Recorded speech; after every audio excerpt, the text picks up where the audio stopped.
The Australian Open tennis tournament has reached a glorious conclusion. After all these years, Rafael Nadal and Novak Djokovic still dominate their youthful competition, and they will meet for the championship Sunday evening in Melbourne. Hard to believe that both men were once considered fragile, for entirely different reasons. Djokovic stormed onto the scene in a swirl of controversy and scorn. The talent was undeniable, but he couldn't seem to stay on the court, withdrawing from high-profile matches at the 2005 and 06 French Opens, the 2007 Wimbledon and the 2009 Australian Open, among other tournaments. The ailments weren't so much about damaged limbs, but rather cramps, soreness, allergies and respiratory issues. Roger Federer wasn't buying any of it, saying he wasn't that much impressed with Djokovic. Federer reveled in defeating the 19-year-old Serbian in a 2006 Davis Cup match, saying, "I think he's a joke, you know, when it comes down to his injuries. The rules are there to be used but not abused." It seemed possible that Djokovic would be best known for his hilarious pantomime impressions of the top players, including Maria Sharapova and Andy Roddick, unveiled to uproarious laughter after one of Djokovic's matches at the 2007 U.S.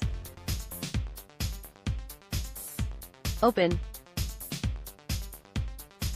Melbourne, Australia, January 24. Rafael Nadal of Spain celebrates at match point in his men's semi-final match against Stefanos Tsitsipas of Greece during Day 11 of the 2019 Australian Open at Melbourne Park on January 24, 2019 in Melbourne, Australia.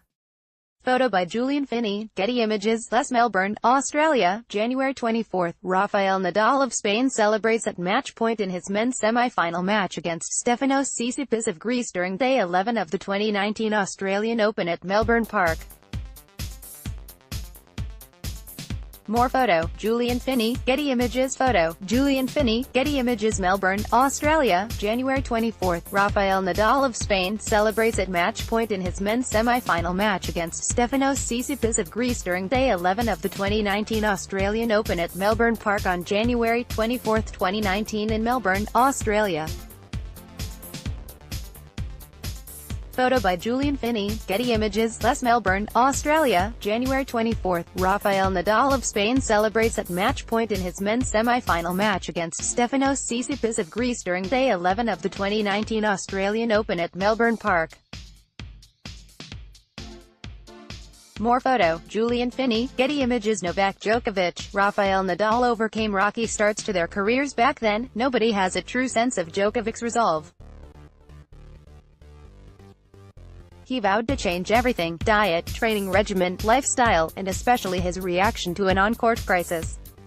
We see him now as a 14-time winner of the Grand Slam events, unquestionably an all-time great and a hero in his native land.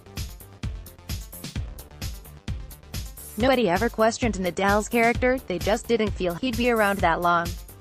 For the days of his childhood, Nadal attacked every match and practice session with a passionate desire, as if even the slightest let-up would tarnish his work ethic.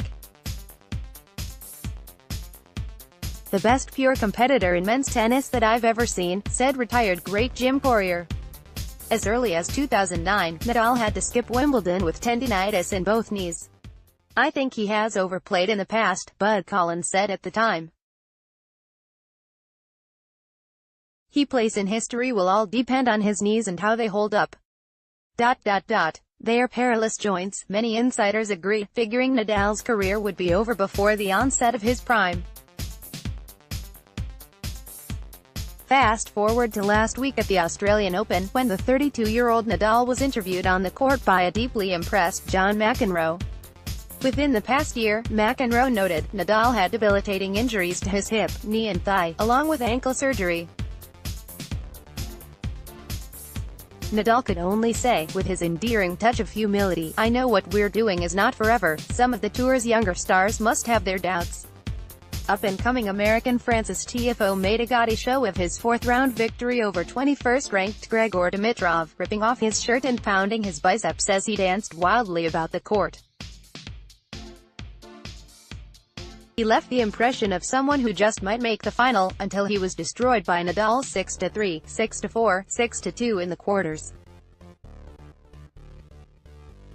Similarly, there was unabashed praise for 20-year-old Greek sensation Stefanos Tsitsipas after his fourth-round upset of Federer.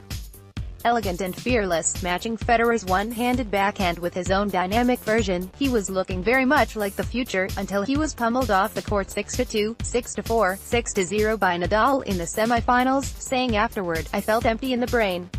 The 17-hour time difference makes it difficult for Americans to watch this event live. Whether you stay up late or set your timer, 12:30 a.m. Sunday, ESPN, Nadal Djokovic promises to be the essence of compelling theater. Serena haunted. Again, the brilliance of Serena Williams' career overshadows three stunning, out-of-nowhere developments along the way. 2 points from losing her 2009 U.S. Open semi-final to Kim Clijsters, Serena drew an absurd foot fault call, and thus a double fault, from a lineswoman who had no sense of the moment, and Williams' ensuing meltdown got more attention than Clijsters' victory. In the final of last year's Open, chair umpire Carlos Ramos noticed Serena's coach, Patrick Mouratoglou, giving hand signals from the stands, a violation, but hardly worth citing on such a grandiose stage. Williams couldn't let it go, lost control of her emotions, and a resolute Naomi Osaka closed out the match. Then came Wednesday's quarterfinal against Karolina Pliskova. Serving at 5-1 and 40-30 in the third set, Serena was called for another ridiculously timed foot fault. On match point, "Really?" said Pam Shriver, clearly appalled, on the air.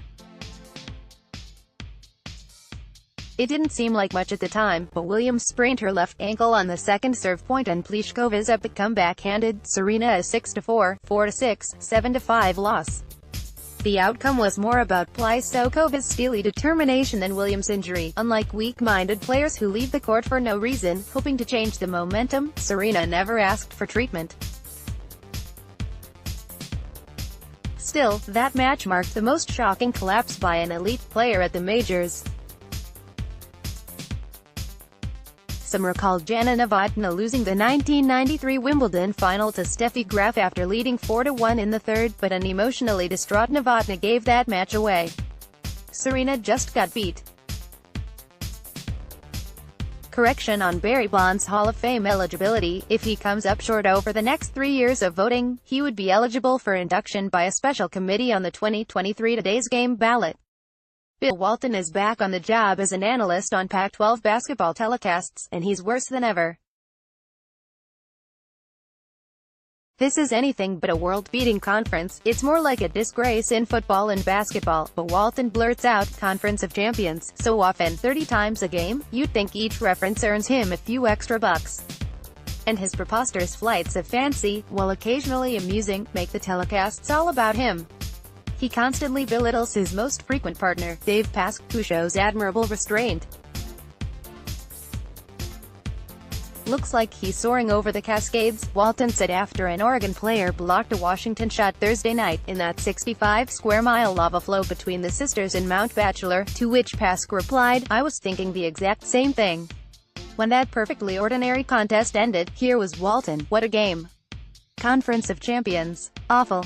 Bruce Jenkins is a San Francisco Chronicle columnist. Email: bjenkins@sfchronicle.com. Twitter: @BruceJenkins1.